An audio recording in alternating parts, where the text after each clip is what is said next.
Don't just stretch plantar fasciitis, instead use new CPGs, Clinical Practice Guidelines.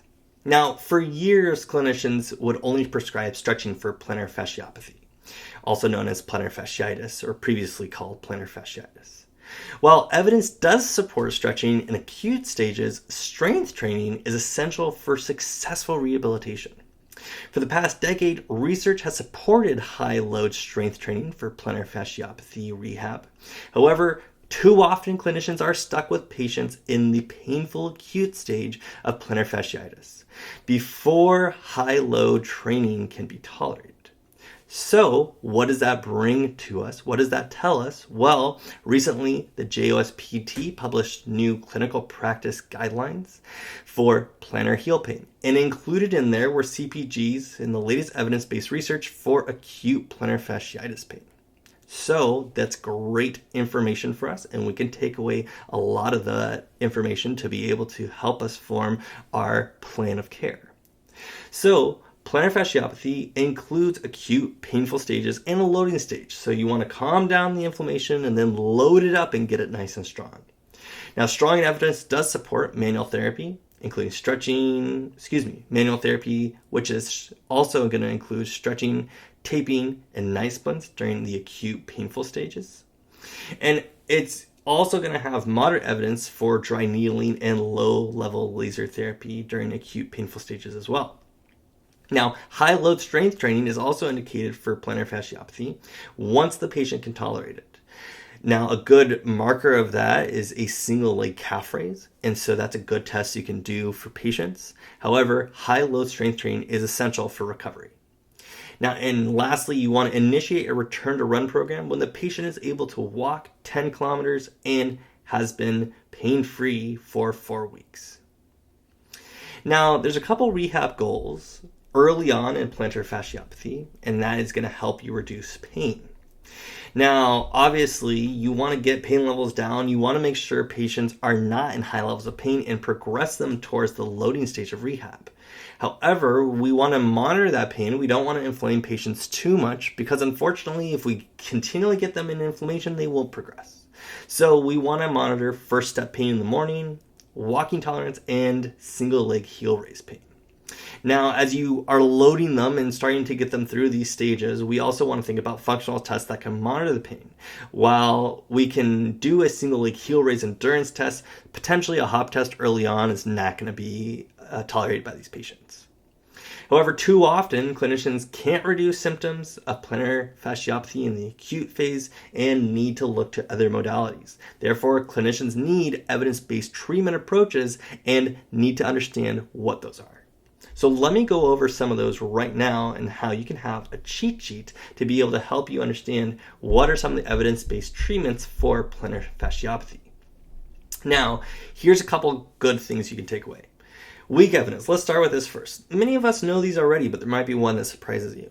So ultrasound, not good evidence. Electrotherapy, not good evidence. However, manual therapy, IASTM, in an isolated treatment, not the best option. It doesn't have a lot of good research.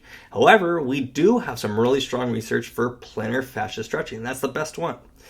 And gastrocnemius and soleus stretching is also indicated. Taping, both rigid and dynamic taping, can be indicated. Leukotape and kinesiotape are both supported. And there's also some strong evidence for manual therapy as well. This is going to include dry cupping, trigger point release for gastroc, soleus, fibularis, and joint glides. Subtalar, medial, and lateral glides with movement is indicated. Also, we see some supporting evidence for muscle energy with PT treatment as well. And this is a theme here. You're going to notice that a lot of these are going to be incorporated with PT treatment. And when we say that, we're basically saying with all the other things we do as PTs. We see the best evidence behind doing multiple of these things and helping plantar fasciitis or plantar fasciopathy be able to reduce with as much as we can kind of throw at it. So early on, we don't want to load it too much. We want to give it as many pain relieving techniques and opportunities as we can. And that includes doing the stretching, the taping. That includes maybe doing some trigger point release, some subtalar joint glides. So that all can help. But there's one that a lot of us use that also has some moderate evidence, which we're really excited to see in the research. And that is dry needling to the gastroc, soleus, and plantar muscles is moderately effective, showing some moderate evidence. Also, foot orthoses with PT treatment is effective as well.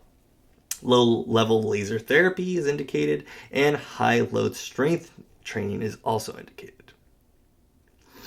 So let's also talk about each of these in a little more detail. And we've already looked at this graph, so I don't want to take too much time on this, but we see strong evidence for stretching that's going to support practitioners using stretching. Plantar fasciitis or plantar fascia stretching is going to be most effective. Gastroc and soleus are also indicated.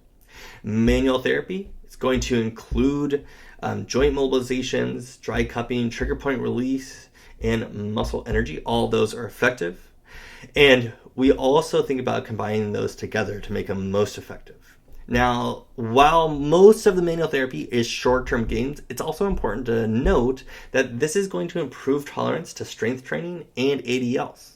There's not a lot of downside of doing it, and patients are feeling better. So we might as well know what's most effective and what has the best research to be able to get these patients feeling better. The other thing we see is taping, as we talked about before, leuko and kinesio.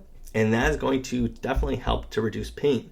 Clinicians should be aware that both rigid and elastic taping is effective, and taping should be used in conjunction with other interventions like manual therapy and stretching. For orthoses are also indicated, not isolated, but combined. And some research has shown that they're especially effective with stretching and shockwave therapy. Now, with foot orthoses, we again want to think about combining the treatment, but we also want to make sure they have the right foot orthoses. That's a separate topic, but making sure it's not too high or too low is really important. Dry needling. Dry needling has been directed to the gastrocnemius, soleus, and plantar muscles is most effective, and combined with stretching and manual therapy over 1 to 6 sessions. Now, here's one other thing. Dry needling is actually beneficial for short-term and long-term pain relief, which is fantastic. That's great information. Let's lastly get into high-load strength training. So this is going to be some moderate evidence behind clinicians using high-load strength training. And you might be wondering, what exactly is that?